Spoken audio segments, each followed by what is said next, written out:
Hello everybody, this is Epic here. This is the second stint of trying to get that first win of iRacing. Still on Laguna Seca.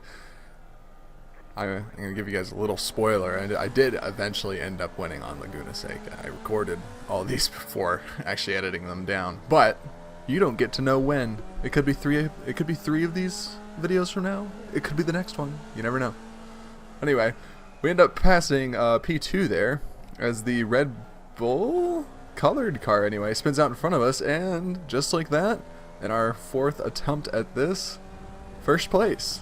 Now it's just a game of trying to hold off the cars behind, and that's gonna end up going really well as the P2 car drives wide off of the corner where you have to lift. I suppose they simply just forgot to lift. If you look in that rearview mirror now, there is a monstrous gap between me and the cars behind. That gap most likely will not stay for long, though, as I simply do not have the pace on this racetrack. I'm just, especially at this point, not fast enough to really keep ahead of the pack. That doesn't mean I'm not going to try. You're powering up the hill, still taking it in fourth. It's better to take that hill up in third. Just staying in third whenever you downshift for the sweeping corner before that straightaway into the flat out corner. It's better to just stay in third the whole time and then shift back down after, shift back up rather, after the corkscrew as far as timing goes. One thing I did notice is that the only corner I've really been taking extremely correctly at this point is turn 10. I had a tendency to gain on people in turn 10. So whatever I was doing there, I should probably keep doing that. And as we come into the front straight here, approaching turn 1, that is our first lap, and we still have a pretty big gap between ourselves and P2.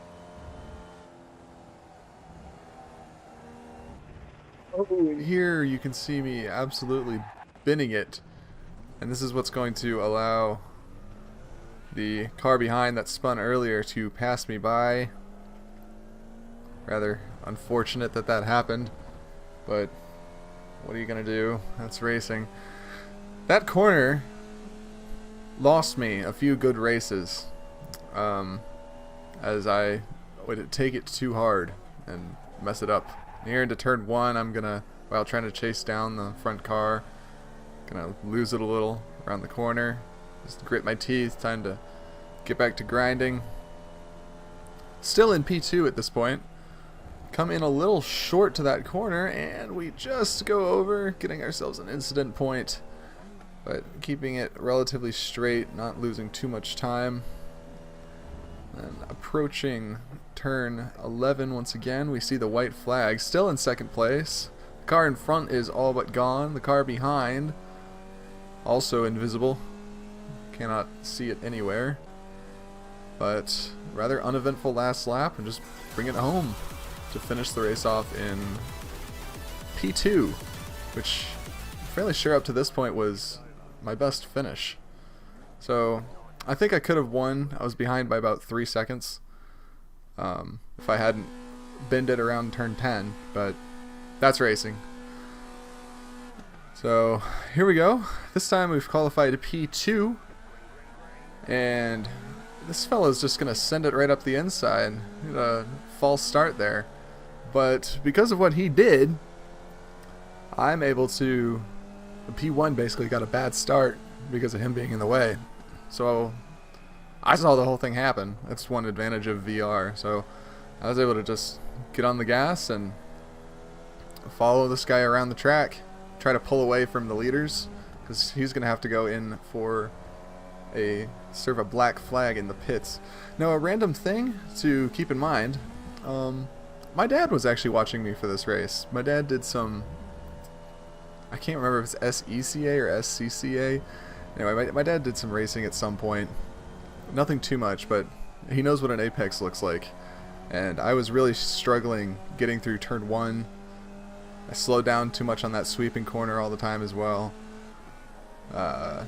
And I was losing a lot of time through the corkscrew. So he was kind of interested because this is all pretty new. The iRacing stuff is pretty new. for all of us. So he wanted to see what it was like. And you're going to see here, I'm going to kind of send it up to the left as he brakes too early. Loses us a bunch of time, and all that time we gained off of the car behind me that I was trying to take advantage of. We're going to lose here. I'm going to go shallow into that corner, come out wide, have to slow down a bit. He is going to pull off into the pits where he needs to be, and now it is really just a battle between me and the blue car behind. So you can hear the pit alarm going off as he makes his way in there. I do manage to get a bit of a run off the straight on the blue car, but he is following in my slipstream, so that is not going to allow me to pull away. Coming into T1, will disaster strike? He sends it up the inside and just barely squeezes in there. I gotta leave him room, but I panic and end up driving out to the outside. So now I am in the chasing position. That was a bit of an aggressive but a really good move from the blue car. I guess now I'll be calling it the white car because the back half of it's white. Anyway, staying on the gas, trying to chase this car down. He's gonna start pulling away on this straight.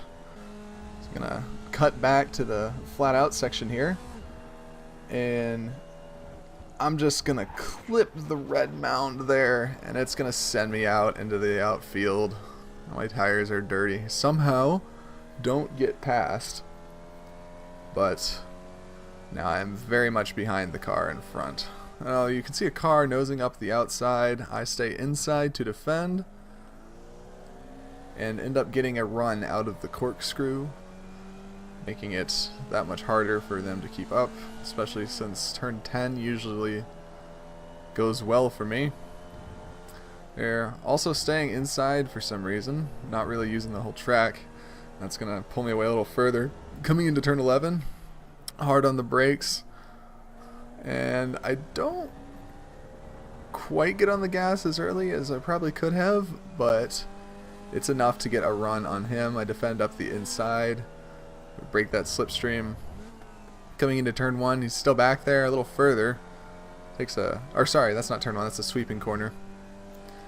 I'm still in the lead. They're not following in my slipstream. Not 100% why, but maybe they're testing out to see if they've got runs.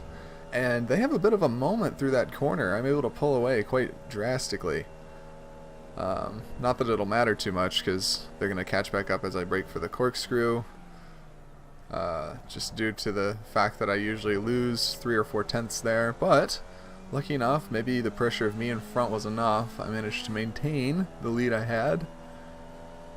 Coming out wide into turn 10.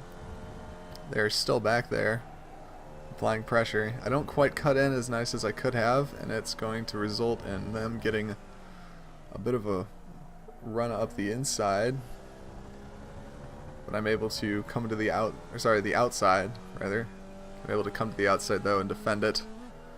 Now going up the straight. This is the biggest run they've had the entire time.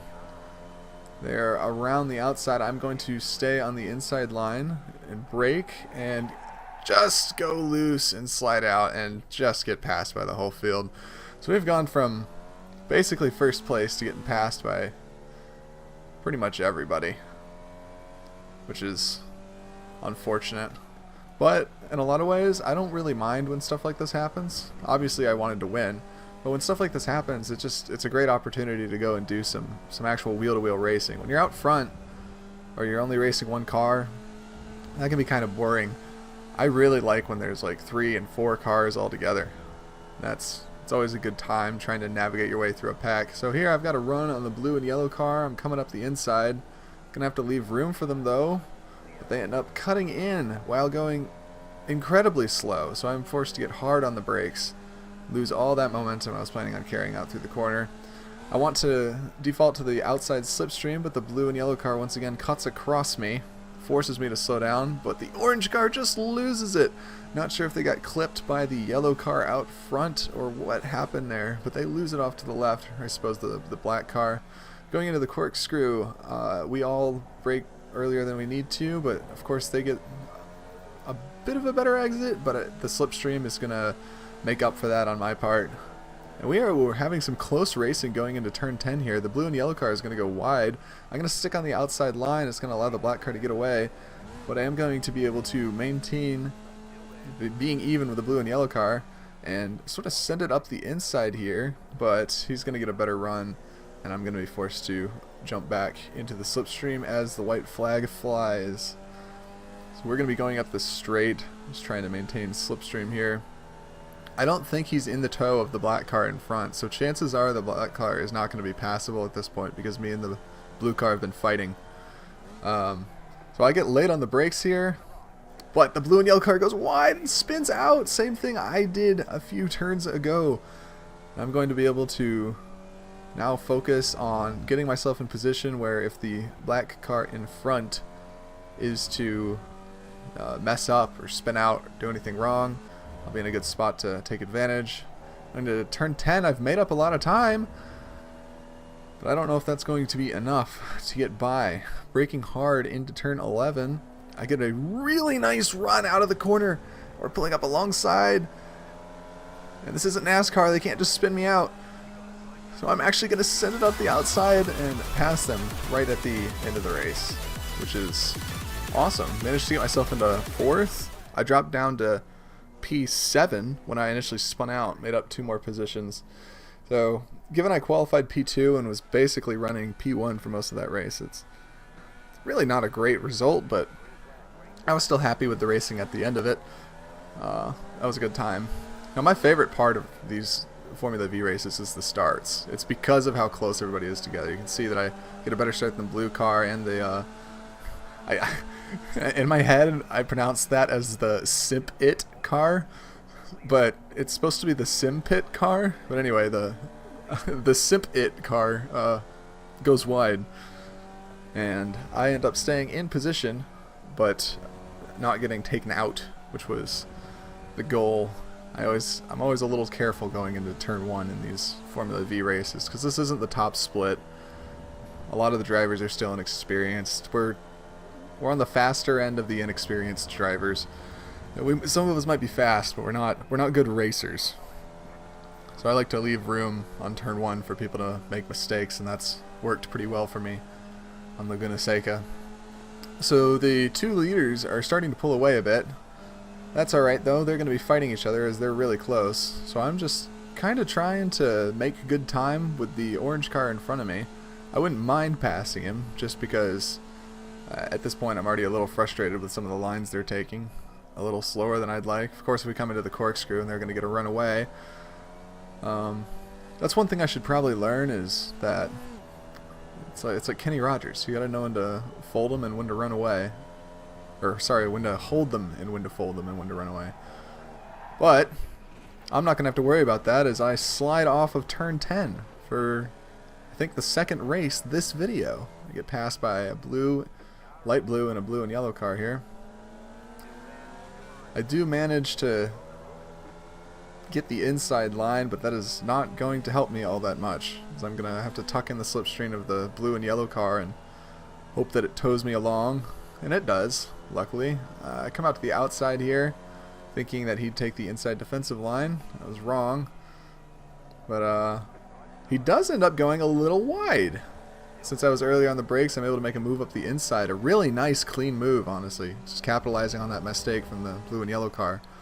And at this point, I'm pretty convinced that I'm faster than the blue and yellow car, so I'm looking ahead to the light blue in front of me, and that's going to be my goal, to chase that down for the remainder of this race. Coming into the sweeping corner here. The video is going to cut, but I do want to draw some attention. This is a little friend from last video. It's still there. But anyway, we've made up some time on the light blue car coming into turn 11. I'm now definitely in the slipstream at this point. As you can see, the dirt is beginning to build up on my visor. I do apologize about that. I know it's not the greatest viewing experience, but iRacing is a sim racing game, and they don't allow you to turn the dirt buildup off. So, gonna do some late braking here. We're both going to go wide. I'm gonna be able to cut back on the inside a little bit. We get alongside each other. I look to the right, I'm going to take the outside line into the corner where you lift, turn 2 or 3, not sure. He's going to get around the inside a little. I'm going to stay on the power though, not let him into the outside. Not going to let him in. Try to stay full tilt, but the cut out in front of me forced me to slow down a little. You can see the blue and the yellow car kind of nudging up in the rear. I'm going to go to the inside on the sweeping corner. Try to force him outside. I slow down a little more than I probably need to, but I am able to tuck back into the slipstream of the light blue car. Now we've got a sort of a nice line of Formula V cars going on. I'm still not really worried about the car behind me because I know I outpace him. I'm just doing my best to stay with the light blue car. Now you can see here in race 6, I finally figured out that you stay in third going up this hill. You go like 5 miles an hour faster if you just stay in third. And I brake here, and I just get a little too excited. I nose into the back of him. He goes into the pink car, and I get a penalty for cutting the track and incident points for punting that guy into a car that had already crashed on its own. And this is what I'm talking about. You don't have to be fast in these Formula V races at the level 3 split. You just have to not crash. As the blue and yellow car tucks in front of me, I almost lose it off the outside of turn 10 for the 3rd time this video. Early on the brakes, I sent it up the inside, and he couldn't take the pressure. I'm not sure if he let me by, if he spun out a little, just braked late, what it was. But I am able to send it up the inside and open up a very, very wide gap in this 6th attempt. Now they do bring it back in. For some reason the blue and yellow car just disappears. Not really sure what happened there, but the other cars that I sort of assisted in punting off the track earlier are now behind me, and I can only wager that they are mildly displeased. I'm going to come into turn 10 here, which is both my best and worst turn apparently. Get on the brakes into this corner. I'm going to get a nice run out to the outside. I was really happy with that corner, but they're going to kind of stay with me there. I tried defending up to the inside. They follow me. So they're going to reel me in up towards turn 1. He's going to poke out towards the outside, but not really. And I'm going to lose it again. And the Simpet car is going to make their way up through the inside. I still think I can get by this guy at this point. I don't want to lose the Simpet car. It's a matter of personal pride at this point, so I'm gonna keep chasing him down. We still got a lot of race left. I've got the slipstream, and honestly I was under the impression I had pace as well. He's gonna start weaving on the straight. I'm not 100% sure if that's allowed in iRacing. I'm pretty sure it's not, but that's according to Reddit. I would have to actually look at the driver manual, and I can't be bothered. So I'm just going to stay behind this guy. I'm now very wary of his erratic driving as he does the same thing going up the hill. I follow him around though, trying to maintain the slipstream. Slowing down, going into the corkscrew. I just end up cutting the track as I'm trying to keep up. And I wasn't 100% sure how the penalties in iRacing worked at this point, so I just kept kind of driving, and then I realized that the penalty was just continuing to rise. But as you can actually see, the Simpet car goes off the track there, because I kept applying pressure, I suppose, but here I'm just going to slow it down, serve my penalty. Just slowly get back on the gas. Having to shift it into second to that corner was a bit embarrassing. At this point, catching up to anybody would be a miracle, but still going to do my best. Coming here into turn 10, I have a moment, just get a little loose. It's the first time that's happened, so I think it was handled pretty well. The white flag flies. Time for that last lap, and looking ahead and looking behind, I really don't think there's going to be much more happening this race. As we go to the final cut, I do make up a lot of time, honestly, going into turn 11 of the final lap, but it is, alas, not enough to make a change in positions as we cross the line in fourth. Fourth was my favorite spot this race, but I had that for 2 finishes. Yeah, thank you for watching. Hopefully we'll get that win sometime here soon.